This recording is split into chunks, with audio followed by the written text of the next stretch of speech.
it was an incredible bonding experience on season one. I got to know the crew really well. Instead, I'm working with Seth and Devin to make sure we get all everything I need. But I'm also just taking a lot of notes. I kind of like, I'll write down a line. I'll be like, oh, this line is best in take 15. Everyone in this business has an ego. Of Like course. it's just the necessary what you need.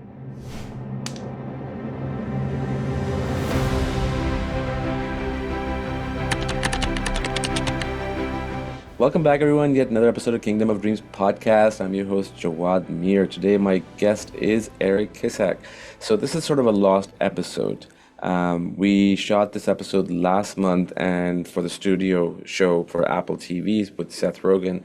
And the show ended, and I wasn't sure when to use it and if to use it at all, but I figured might as well because Eric does talk about a lot of things about the last few episodes, about the Golden Globes. So without further ado, here's my conversation with Eric Kissack for Apple TV Studio. Tell me about, when we talked, I think when the first 3 or 4 episodes were out, we talked about a lot of, editing cuts and a lot of behind the scenes stuff on those particular ones. For you, between episode 5 and 10, what stood out the most in terms of having fun on the shoot because you were present at the set, as well as, cutting a scene as less as there were, essentially? Yeah,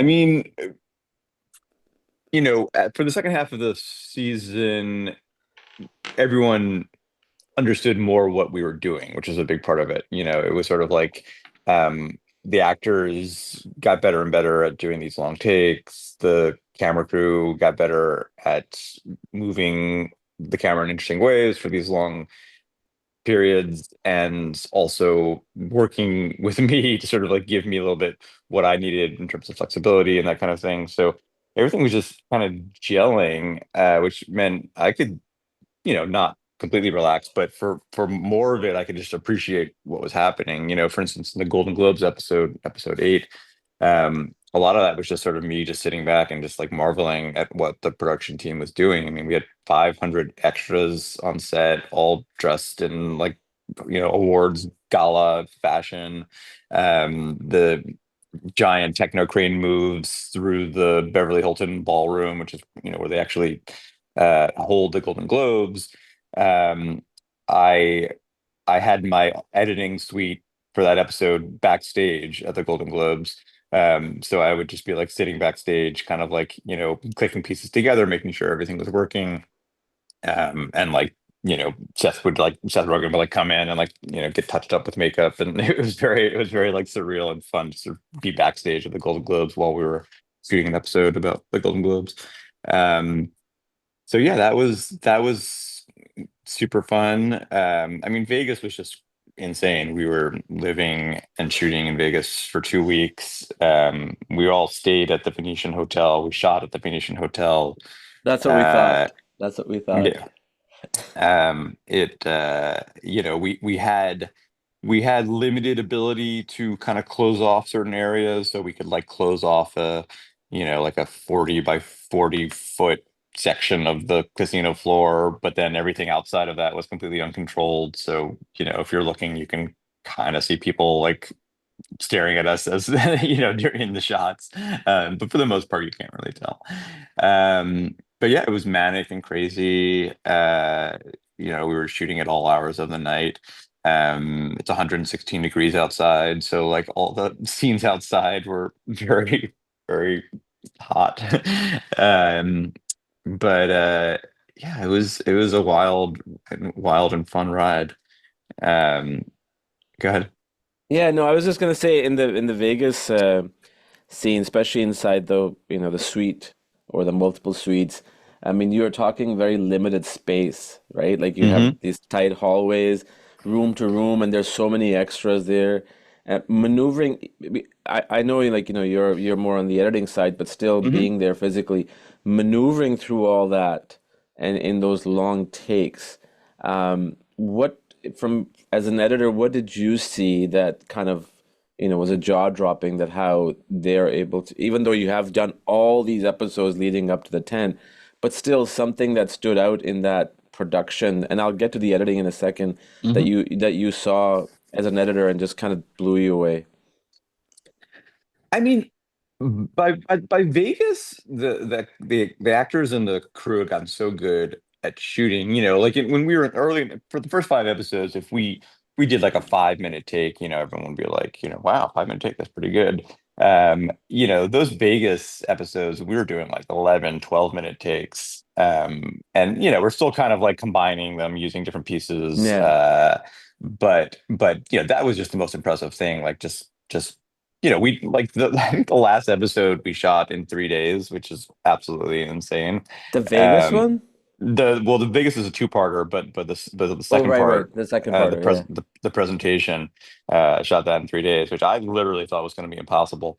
But yeah, they managed to do it because they could shoot these giant chunks. I mean, like 11 minutes of the episode in one go, and we shot it like 20 times, but still it was like a way to just take an insane amount of pages over. Oh, hold on one second. Yeah, no problem. Uh, do, do, do, do. Ooh, okay, my bad. It's Um, like, y yeah, so I mean, just watching them pull that off was amazing. Um, yeah, I mean that suite was really fun to shoot in because there was sort of this main central area where the party was happening, and then on one side of the main central area there was a suite of rooms, and that was one of the rooms where Zoe Kravitz is sort of like posted while she has her drug trip, and then there's another suite of rooms where Bryan Cranston is like being dressed and taken care of and that kind of thing. And then on the other side of the main area is a suite of rooms where we were all sitting. So we had our video village there. We had our like makeup and costumes there, and so it was sort of like this giant suite where half of it was production and half of it was where we were shooting, which was really fun. and let's get into a little bit more technical side of things, like the process of the editing. We touched upon it last time, but let's say you can take the Vegas episode, you can take the Golden Globes, or you can take that, which was my favorite, I thought. I don't know if we talked about it when we met the race one, like how we don't Hmm. offend, and then you end up offending people because they used AI. I thought that was a very a clever showcase of the society we live in today. Yeah, yeah, agreed. Where somebody always gets upset. But the process of in any episode, like when a scene comes in with multiple takes or multiple Hmm. shots, what's the stop from the time it comes to you and Hmm. ingest it into the computer and the Avid that you use and everything else and your team? Hmm. What's that like? Like, how is the flow? If you can kind of Yeah. talk about that.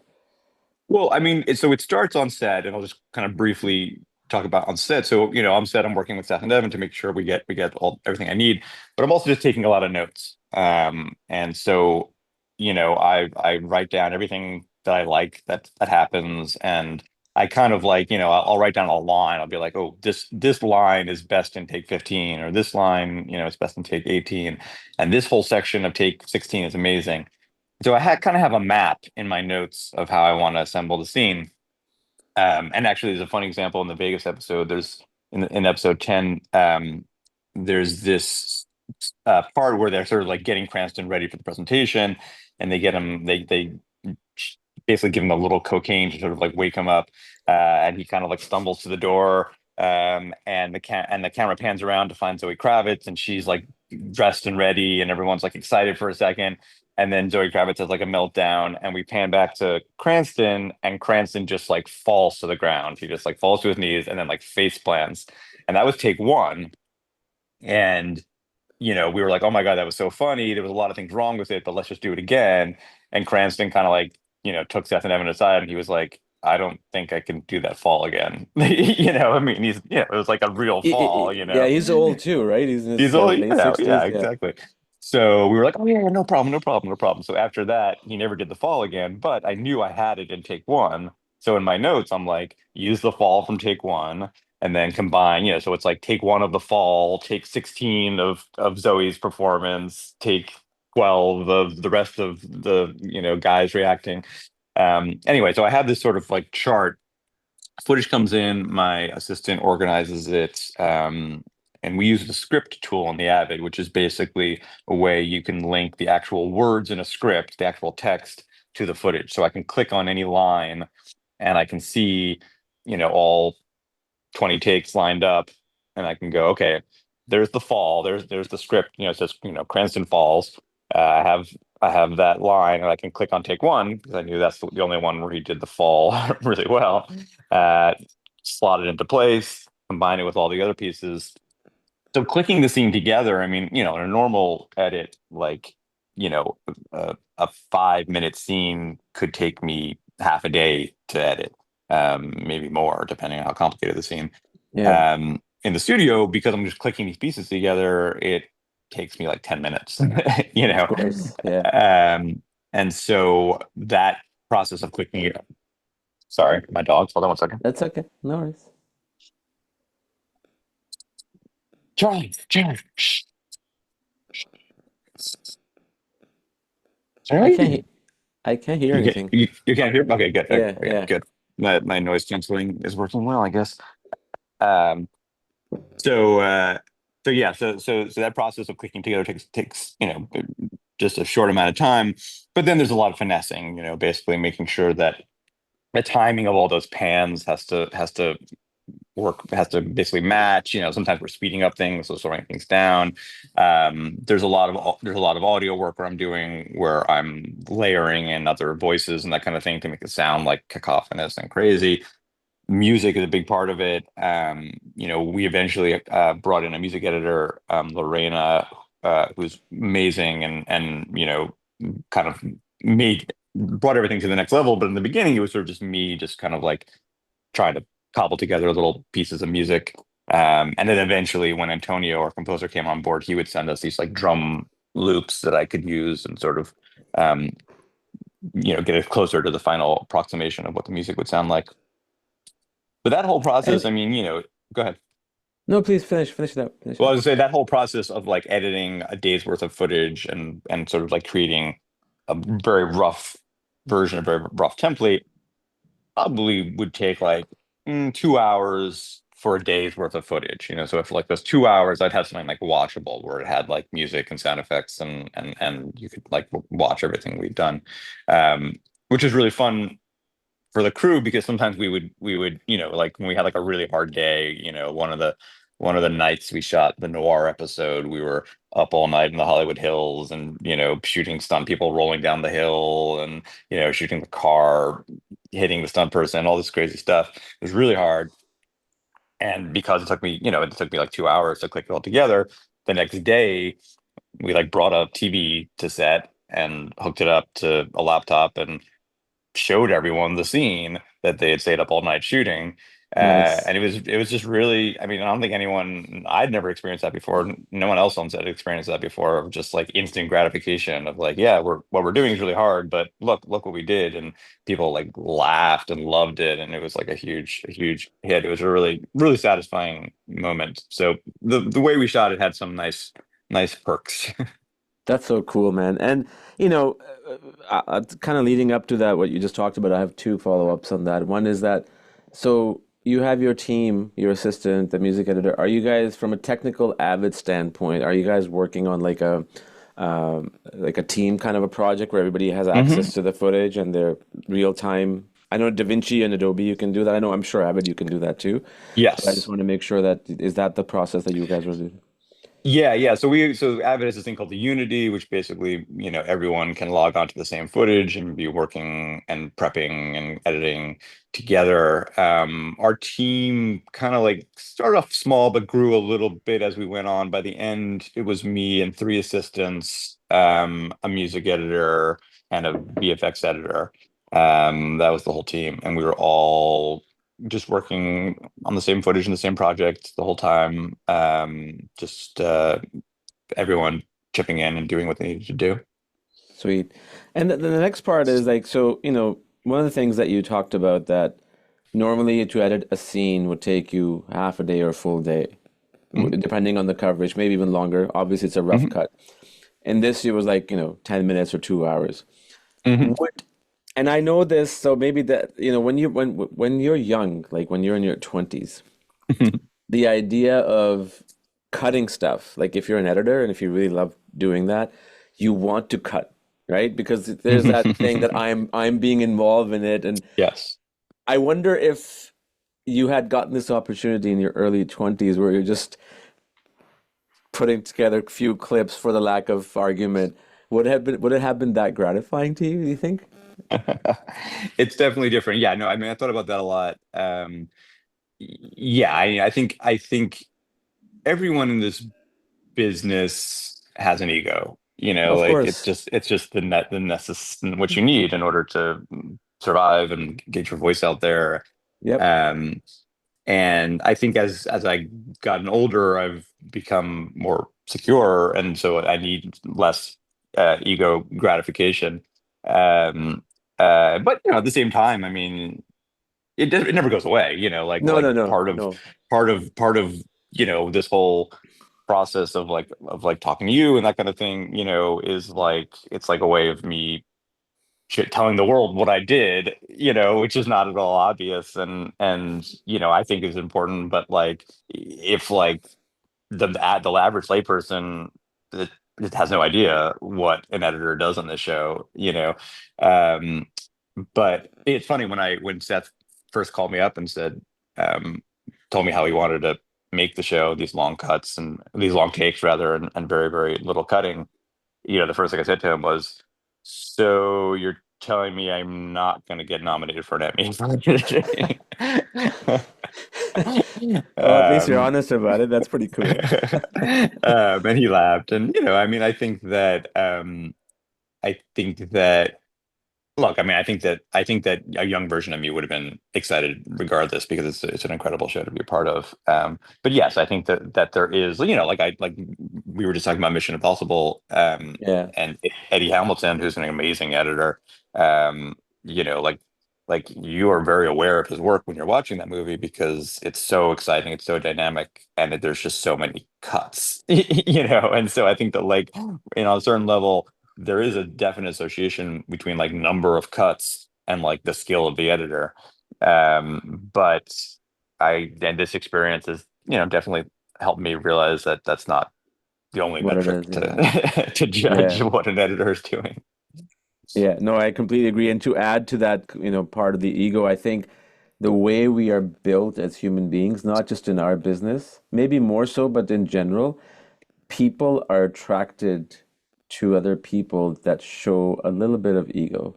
I think that's just Hmm. like, because if somebody says, oh, I'm just like that, like nobody's gonna care. Like unless you have to boost about yourself a little bit just to kind Hmm. of, it's just a human trait. So nothing wrong Yeah. with that. Of course, it can go crazy if you become completely egocentric and it's just you, then it's another There's a different story. balance. There's got to be Yeah. a balance, like in all things. 100%, 100%. Um, and just to kind of wrap up the part on the studio. Now you mentioned that season two has been approved by Apple. That's right. What what's the what's the if there is yet? I know it's way too early.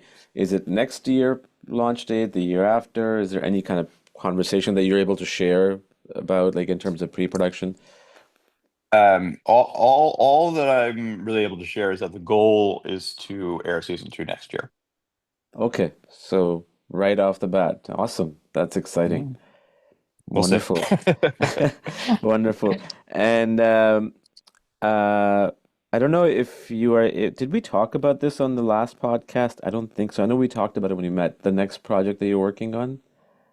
We did talk Um, about it, right? oh God, I don't remember. But But I don't know if it's something you can. Can you? yeah, yeah, yeah, yeah. Of course, Okay, so let's talk yeah, about that. yeah, yeah, yeah. So I'm working on a project based in the Spider-Man universe called Spider-Noir. It's based on the noir Spider-Man, probably best known from the Into the Spider-Verse movies. Um, it's in the movies, it's a black and white noir detective version of Spider-Man, voiced by Nicolas Cage.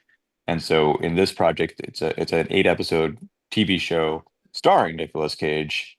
It's black and white. set in 1933 New York. It's basically a mashup of like a classic noir movie and Spider-Man. And it's really fun and ambitious, and really beautiful. And it comes out next year. I'm really excited about that. I think the selling point for me was the 1933 and the noir and all that, and black and white. So I'm really excited about that. I mean, there's a lot of great stuff coming out recently. I don't know if you've seen the trailer of Killer of the Killers.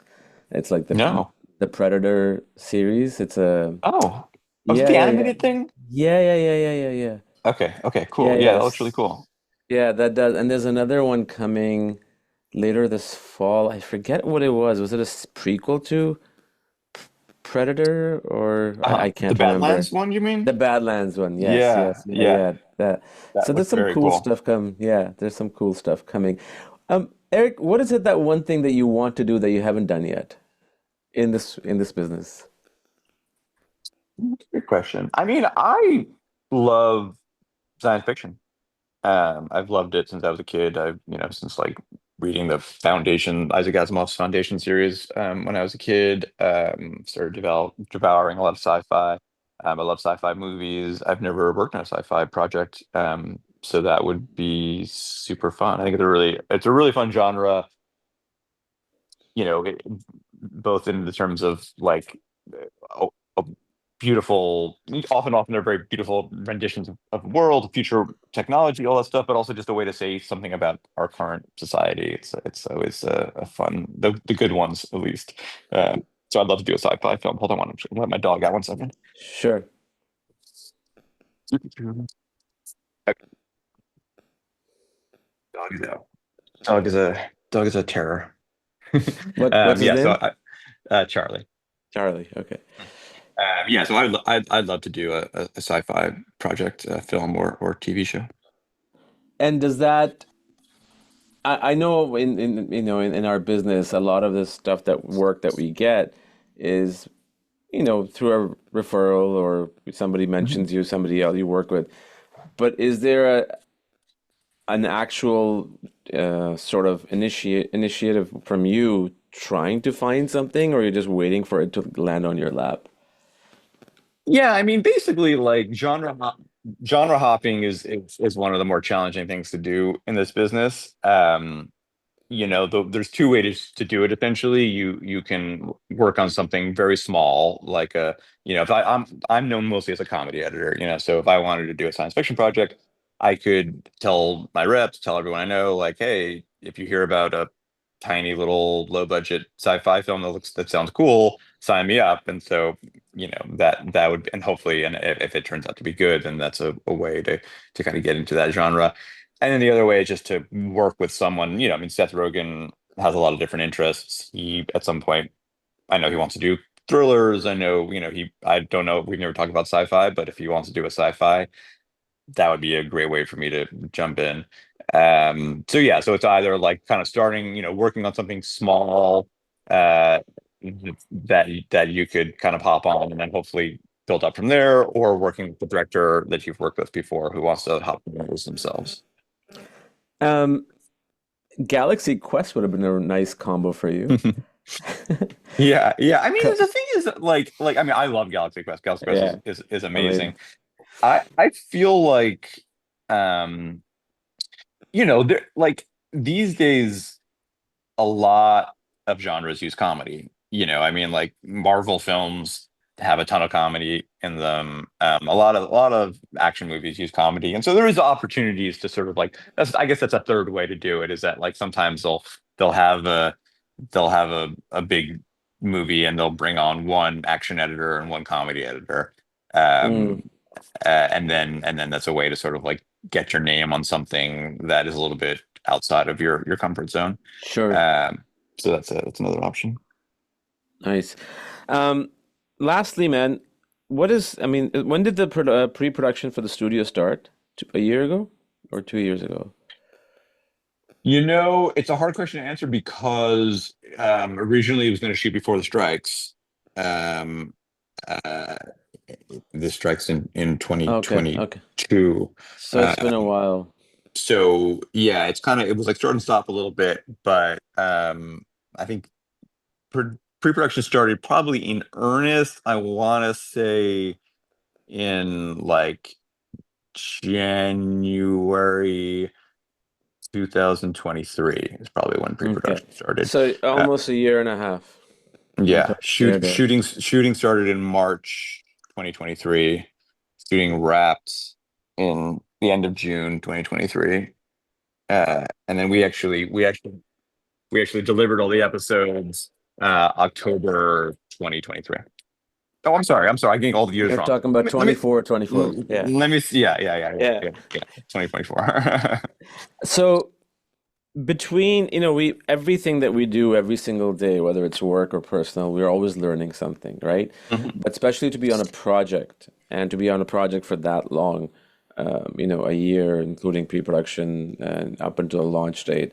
What are the three things that you have learned about maybe about your, not necessarily about your skill set, but about the industry, about yourself and your skill set, or one of each, what is that you have learned that that you can sort of take it to the next project or you're already working on next, or maybe season two?